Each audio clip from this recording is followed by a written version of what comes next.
Lisa Pezik here, business strategist, content expert, and welcome to the latest episode of the Lisa Pezik Show, where I'm going to teach you how to monetize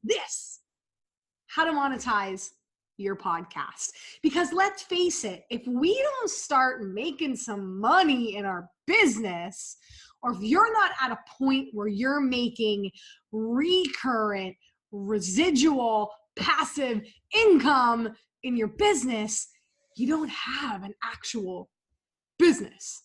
That was a realization of mine that forced me to go all in and start taking the necessary steps to get that passive income, to get that recurrent income. Now, any of the other clients that I help or that my husband and I help with our 2-to-1 coaching, that's just gravy on top of it. And at the end, I'm going to tell you how you can get connected to our income regenerator program. But let's talk about you and let's talk about a podcast. Now, do you have one? Yay or nay? I love podcasting. My podcast is about a year or so, almost a year and a half, I believe I've been doing this now. And I literally started it just as a creative outlet.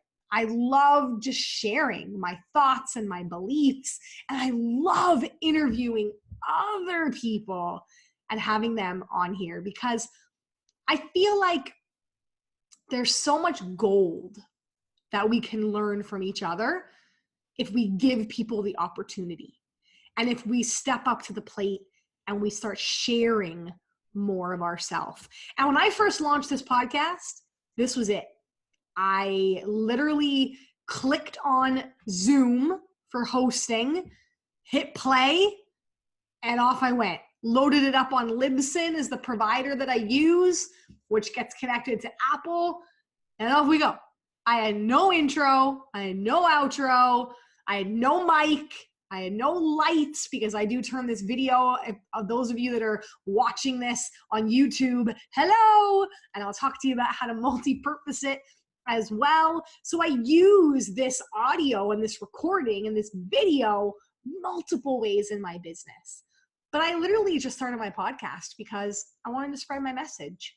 I wanted to show up consistently for my listeners and my clients and potential clients. And if you haven't noticed, I like speaking.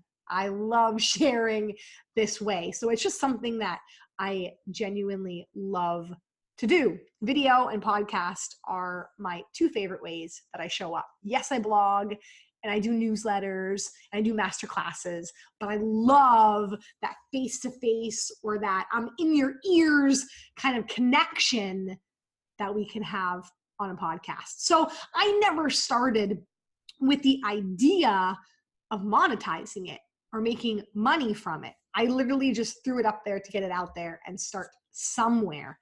Now it's much more higher quality. It's produced better. Sound is better. Content probably is better. My guests have always been fabulous.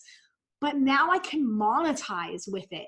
And I want to teach you that same exact thing. Because once you start to hit people with multiple ways for them to digest your information, the more sales you're going to make. The more clients you're going to have, the deeper their experience is going to be with you and the way that you can help them. So 5 ways you can monetize a podcast.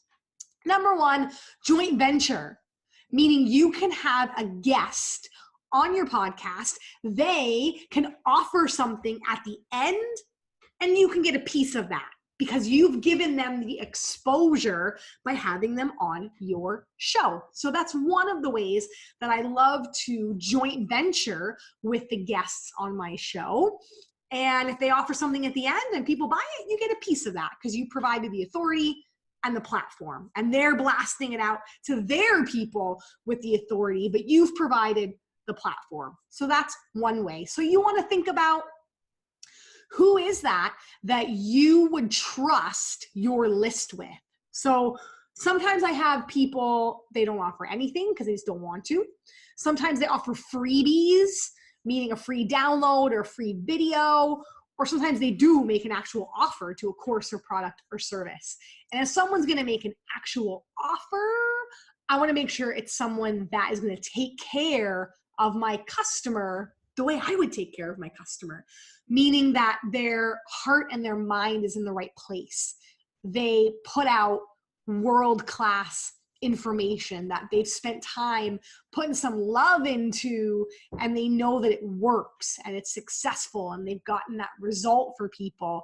And you're putting your name to that as well if you're going to introduce someone to your list and your people. So just make sure any kind of joint venture that you're doing, that you really align with that person and they do business the way that you would do business. They've got money back guarantees and testimonials and stories and lots of love in there. So that's the first way. Another way, when we speak about guests, I've not personally done this, but I know people out there, they charge their guest to be on their show. So they charge $200 an episode to have a guest spot for someone to come and speak on your podcast. So not the way I do business, but another option. If that's something that you would like to entertain, you can charge people, again, for your platform, for your audience, for just the fact that you are editing it and uploading it and putting it all together and that whole bit. So charging your guests is another way. The ways that I like, the number one way that I like is offering your own stuff.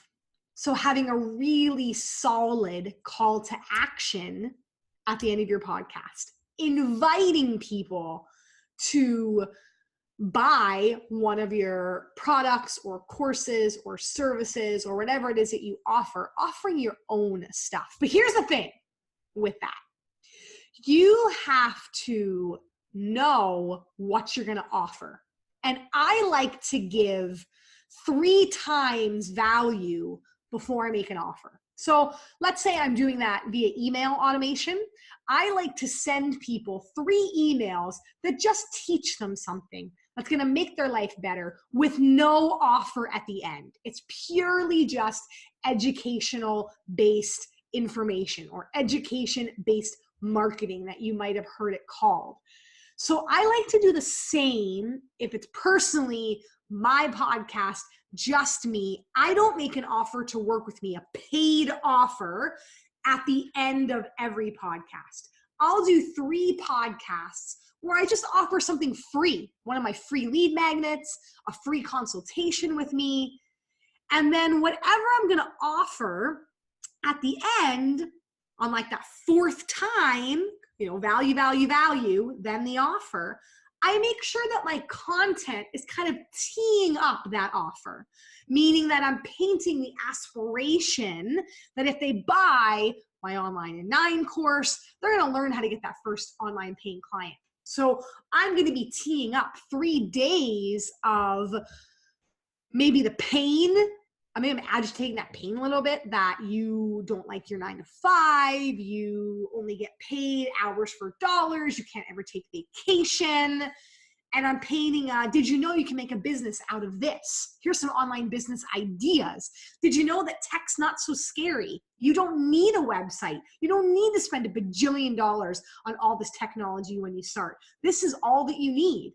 You should start doing this. Create your first social media channel, and here's how you go live on, here's how you do live video on Facebook and rock it to start building your authority. Then maybe on that 4th day, at the end of the podcast, I'll say, hey, if you've been digging all this stuff I've been giving you on live video and technology and your first course and what you need and what you don't, my Online in 9 course goes a lot deeper with you. So you have to know what you're going to offer and do that pre-work if you want it to be successful. But the 3rd way you can monetize is offer your own stuff. Then the 4th way is you can repurpose your content. So maybe you do a YouTube video that you've offered something at the end and you create a podcast out of it. Maybe you spoke somewhere at a workshop, or you were a guest on somebody's online live event, or somewhere where you gave some value and you made an offer. you can repurpose that and turn it into a podcast. And I love that. Brenda Bouchard calls that circular virality, where you create one piece of content and then you use it multiple ways. You create one blog post and you pull out quotes for social media, or you create one video, you get it transcribed, it becomes a blog, and you pull out stuff for social media. So I think anytime you speak somewhere or you have any kind of good quality audio, turn that into a podcast. And if you've offered something at the end that goes in line with offering your own stuff, you can monetize it. The last way, the fifth way that you can monetize a podcast, not one that I personally do as well, but it's out there, it's asking for donations. So I've seen some people say, tell me exactly what you want to know. Give me your exact feedback and give me a small donation or a small token of something, and you actually collect money. It's almost like a GoFundMe kind of thing, but it's for the cause is that you're spreading good value, and maybe you're paying, maybe that money is going towards you hiring a guest to come on your podcast. Like if someone wants to know about how to be a world-class speaker, I might ask for donations so that then I could go and approach Bo Eason and ask him I could pay him and ask him to come and speak on my platform. And if you get a little bit extra for your time, not only to pay the speaker, but for your time, then you're monetizing your podcast and making some money there. So out of those 5 ways, the ones that I do mostly is the offering my own stuff and repurposing. I don't charge my guests. I don't ask for donations. And I haven't done much with joint venture on the podcast. I've done joint venture other places. Those are the 3 that I don't do too often of, but the call to action and repurposing content, that's how I monetize my podcast. So those are 5 ideas for you. The idea is that you take those ideas and you find 1 or 2 that work best for you, and then you go and you test it. And once you've tested it, then you see what worked, what didn't work. Now, if you're not sure which one of these 5 is best for you, I want to encourage you to hop on a free 15-minute call with me at lisapezik.com. At the bottom of every page, it says book a free 15-minute call, and my Calendly link is in there. I would love to go through and help you navigate which one of these is going to help you monetize your podcast, or even just monetize whatever the heck you got going on. Because as Brenda Bouchard says, if you don't make the money, you can't support the message. And I want you to have a strong message. I want you to make a lot of money. I want you to help a lot of people, and I want you to live the life that you love. So head to lisapezik.com, book on that free 15-minute call, and let's do this together. All right, guys, thanks for tuning in to the Lisa Pezik Show, and I'll see you again next time.